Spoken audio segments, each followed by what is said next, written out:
Today we're gonna make some galbi. This is my favorite cut for Korean barbecue, and we're gonna take these beautiful pieces of short rib I found in the supermarket and turn them into a masterpiece. What we are making is galbi, or king cut galbi. This is different from the 3-bone version or the flanken cut that you might find in grocery stores or more fast food restaurants.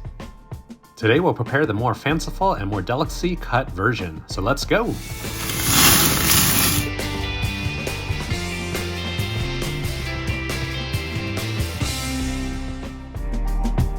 So I got my hands on these beautiful pieces of short rib for only $5 a pound.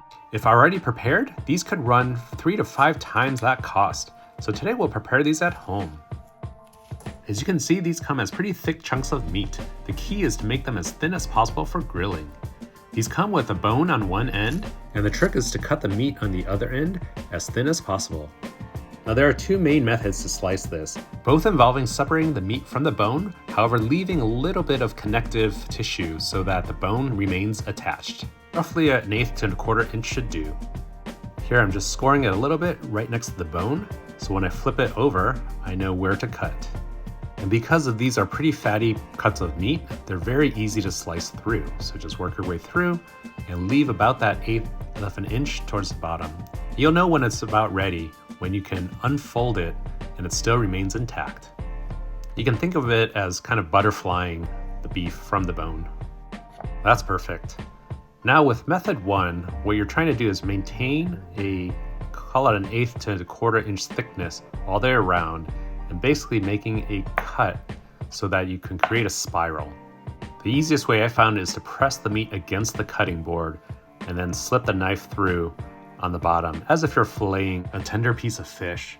So like before, we don't want to cut all the way through so that we can butterfly this piece out again, and then go ahead and do it all over again to make this as thin as possible and as long a slab as possible. Another pro tip is the temperature of the meat. If it's at a refrigerated cold temperature, that's the easiest way to slice it. Frozen, it'll just break, and at warmer temperatures, it tends to be too soft and harder to cut. And this looks pretty good. If it's a bit thinner or thicker, that's not a problem. And also sometimes if it comes off the bone, no worries at all. Just cook them separately. Now what's cool is you can now wrap this up around the bone and create this little spiral of meat that you can set aside. Now here's a second way to slice the beef. This especially works if you have a relatively flat bone. I also forgot to mention, if you have these pieces that have some silver skin along those bones, it's best to take it off now. And this is pretty easy. Just score it near the silver skin, and you can almost just peel it off. Now if you're like me and you like to gnaw on the bone, this makes it much easier to gnaw on the bone later without that sort of sinewy silver skin being all tough. However, if you're not gonna use the bone at all, then this step you can omit it. Either way, we'll keep the bones for stock later. So back to the second method of slicing the short rib. We'll start by scoring the meat where it meets the bone, so we know where to slice. And then rotate the short rib 45 degrees and slice right next to that bone. Again, leaving roughly 1/4 of an inch to 1/8 of an inch at the bottom. So the meat is not separated completely and it's still attached to the bone. Now if we unfold where we cut, it makes a nice flat surface to put against the cutting board, and we can make some very thin slices. And instead of cutting through the middle to make a roll, we're slicing from the outside, almost making an accordion-shaped slice. So you flip it over, place it on the cutting board, and again, pressing down towards the cutting board, now you can make a pretty thin slice against that cutting board. Again, leaving about 1/4 inch to 1/8 of an inch so you can unfold it out. And now that you've created another flat surface, you can flip it over again against the cutting board and do the exact same thing with the next layer. Again, pressing down towards the cutting board, making that thin slice towards the edge, but again, leaving some space so that you can unfold it out yet again. You basically repeat this a few times until you get as thin slices and a pretty long slab of short rib. Now I find this works best when you have a relatively meaty cut, so good marbling, but not chunks of fat in the meat. And you want to cut it very thin. So this is a great technique to do so, and the marinade really gets in there and flavors the meat. Yeah, it looks like there's room for one more cut, so we'll slice it one more time. And if you have some of this fold sticking out, you can slice it right through, and that'll just be part of the next fold. I'm just being very careful not to slice through so that we keep this in one piece of meat. However, if you do end up slicing through and you have multiple pieces of meat, it's not the end of the world. You can cook it all just the same. This is more about presentation. So check it out. With this technique, we've made a much thinner slab of meat and it's much longer, so it'll be easier to manage on the grill. So basically we made this accordion shaped piece of meat. So if you were to fold it back the way we cut it, it kind of resembles the folds of a paper fan or something like that. However, to be consistent with presentation, you can also roll up like we did in the first method. Nice and pretty. We'll set this aside and we'll work on the rest. And here's a beautiful plate of delicious kalbi. All we need to do now is marinate it and grill it up. And by the way, I did trim off some of the excess fat and we're gonna save this for beef tallow. I have a link to a video on how to do just that in the description below. Now to marinate the beef, I am just buying a store-bought marinade. This one's made for Korean barbecue and it's the kalbi marinade. You could get the bulgogi marinade as well, which is a little bit stronger and more intense, but I think for this nice cut of meat, you really want the beef flavor to shine through. There are also many homemade marinade recipes out there. I find some of them are hit or miss, and the store-bought ones are just as good and very consistent, relatively cheap as well. Surprisingly, for this amount of beef, we only need roughly a cup of marinade, so I'm just transferring that much into a bowl to keep the rest clean and store the rest for later. Now we'll bring in all the meat that we nicely packed and rolled. They've had a little bit of time to set up, and we'll just unroll these pieces on the cutting board, ready to brush on that marinade. As you can see, this piece, it almost came off the bone due to the cut, but that's okay, it still works. Here's that nice long slab I showed you a little earlier. And we'll do 4 strips for now. All we're gonna do is use a brush and brush on the marinade on this side. You really don't need that much marinade as the meat is cut quite thin and that marinade will penetrate right through. Also, the brush on marinade ensures that every bite has good flavor, as well as you're not wasting much marinade. Now, if you happen to have somewhat thicker slices, you can also score the meat a little bit just to make sure that that marinade penetrates all the way through. What's nice about this method is you're really not wasting any marinade. Only what you need for the meat is being put on, and every crevice is getting some of that delicious flavor. Wait, what about the other side? Well, here's the beauty. As you're rolling it up, you can also then marinate the other side as you're rolling up so that both sides are covered with marinade, and all the marinade is used to marinate the meat and none is wasted. Now we can store these in a plastic bag, anywhere from 1 hour to overnight. I wouldn't store it for more than that, as sometimes the marinade has enzymes that breaks down the meat, and over time, the meat will get a little mealy. I will say that this brush-on method has really changed the way I make this recipe. In the past, you can throw it in a big vat of marinade, and then you end up tossing all that marinade. What a waste. This way, you're really just using what you need for the marinade. Here, we'll finish this last piece and then store it in the fridge. I'm only storing in the fridge about 4 hours or so before I can cook that same day. As you can see here, there's very little marinade left in the bag. It's all left on the meat.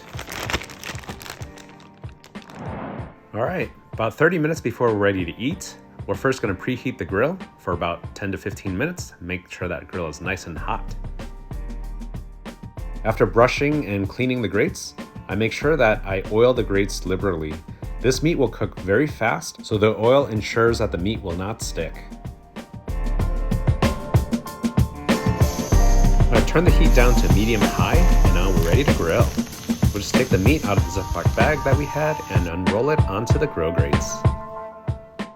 Might go without saying, but you do want to lay these lengthwise across the grill grates and not along the grill grates. As you know, if you have small pieces that might fall off, you don't want them to fall through the grill, and now you're losing your precious meat. So I like to do this across the grill grates for a nice even sear, and that bone really does help to create an area for your tongs to pick up and make sure that the meat stays in place. We're gonna grill these for 1 to 2 minutes on a side, flip, and then another 1 or 2 minutes on the other side. It really depends on how thin the slices are. Obviously, thinner slices take less time to cook, and thicker slices take more time to cook, and also how well done you like your kalbi.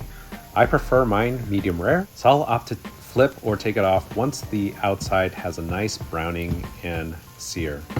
Roughly a minute for me. It's been about a minute, and I will flip these over. You can see the beautiful grill marks and the nice browning. I mean, if needed, you can always flip it again and make sure that both sides are cooked. For example, this last slab, it's on a cooler part of my grill, so it isn't as brown as the others. So I'll let this go for a little longer. For this, let your eyes be the judge of when it's time to flip. And finally, our fourth slice. And now we just wait. Another minute is all it takes. I just love that sizzle. Can't wait to eat these mouth-watering pieces of juicy kalbi. Once it's done, we just transfer to a plate. Now to keep the meat somewhat warm, what I like to do is roll them back up into that nice rolled up shape, and that keeps the heat from dissipating so quickly, so you have some more time to work with these before you're ready to eat and they don't get cold. Here I finished grilling all the meat from the entire batch, which makes a gigantic, impressive plate of king cut kalbi.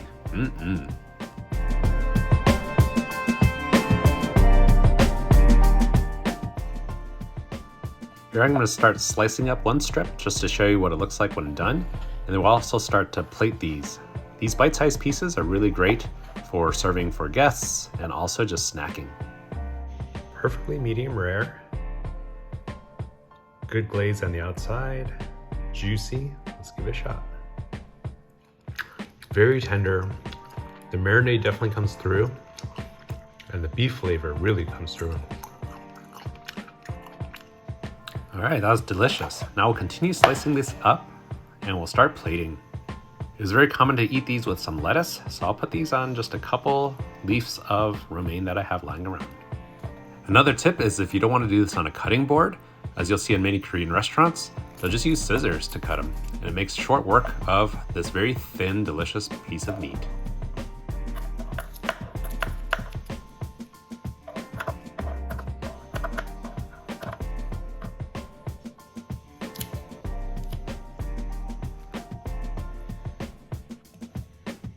And of course, don't forget the bones.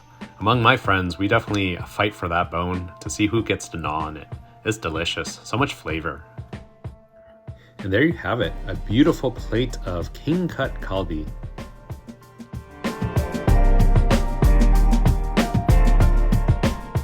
A more traditional way to eat these is to take a piece of loose leaf lettuce and use some red pepper chili paste, either gochujang or samjang. I have gochujang here. Place a dab on that lettuce, and then apply the meat. Fold this over, make a small percet, and pop it in your mouth.